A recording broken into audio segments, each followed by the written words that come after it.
Oh, I just made a video and looks like Fernando's not happy. Fernando reports, "Hi Arch, just saw the video. Unfortunately, it seems you missed the last two paragraphs of my email. See the original below, where I tell you about the price of the Datejust and ask you to compare it to a Reverso. You didn't comment on this in the video. I think you probably wouldn't do another video or it would take too long. Or you can just reply via email. Could I find a Reverso for under 4,000? If not, should I keep saving for a Reverso or pull the trigger on the Datejust? Which Reverso would be better? Dude, you've been slipping too much. The other day you messed up some other guy's video too. It sounds you definitely need the vacation.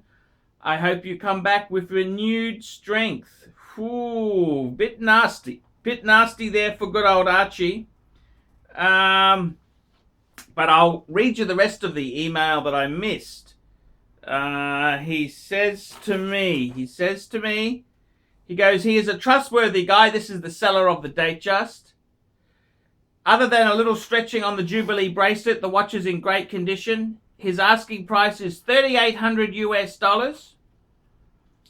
but I think I could get him to do it for $3,500. Now the main question is whether I should go for it or get a Jaeger-LeCoultre Reverso for under $4,000 instead. Since watching your show, I have wanted to get a Reverso. I recently tried on the Reverso Duo Face with an alligator strap and it was fantastic. I've been checking the forums, Chrono24 and eBay, and every now and again find one within that range. I'm currently," he showed me one, "I really like the Duo Face, but I would settle for any manual wind stainless steel white dial big size Reverso as long as I could find it under $4,000. Do you think it's possible? Should I keep searching for Reverso or just pull the trigger on the Datejust? I've always wanted a Datejust, probably the most iconic Rolex, but I really like the Reverso and under the radar luxury watch I think are better. Thank you again and I hope to hear from you soon. Keep up the quality. Keep up with the quality content. Stay away from the non-horology videos. I would rather hear about how great the man on the moon is for the millionth time instead of online dating sites." Ooh, take care, Fernando. So what do I think there? Well, I got to be honest with you there. To get a big size Reverso, they don't come cheap. They really don't come that cheap.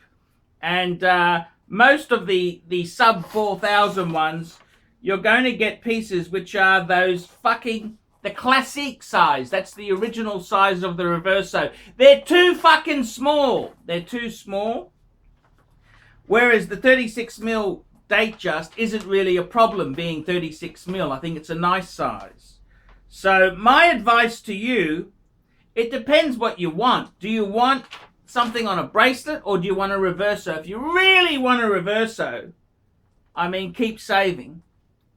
It's funny. It's a really interesting thing because I actually had a collection where I had 4 steel stunners. I had the Omega Speedmaster Man on the Moon, Rolex Explorer 2, which I should just put on here. I just took the fucker off. And I also had a Jaeger-LeCoultre Reverso Grand Date and a Datejust. And I actually sold the Datejust because I wasn't using it. So to answer your question, what do I think is better? I personally would probably go for the Reverso. That's my opinion. I think the Reverso is a better model. But you got to remember too, I've got a couple of steel sports watches. Yourself, you've got the steel sub, and you've also got a Seamaster. See, I've got the Omega Speedmaster Man on the Moon, and I got the Explorer 2. They're steel. So the Reverso, I think, was a really nice differentiation. So would I go for Reverso or the Datejust? Well, you can't really go wrong. Admittedly, a two-tone Datejust is even more dressy. It's a dressy piece.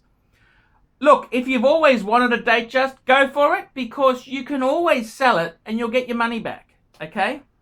I think 3.5 is on the money. 3.8's probably pushing it with a bit of stretch. But I think realistically, I really do think the Reverso is a better watch. That's my opinion. But you can't go wrong getting the Datejust and then flicking it a bit later. So I'd possibly go that path. With Rolex, you can buy and you'll be able to sell it and get your money back. So that could be the ultimate upgrade path. So sorry for fucking your video up there. Sorry for fucking your video up. It's how it was sent to me. I print out these run sheets and there was no other part to it. So that's how it came to me, my friend. Anyhow, doesn't matter. I fixed the video up.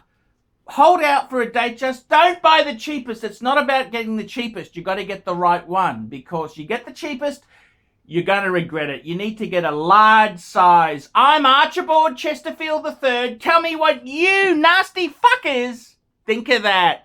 Nice correction, Archie. That's good to see you providing quality. Cut!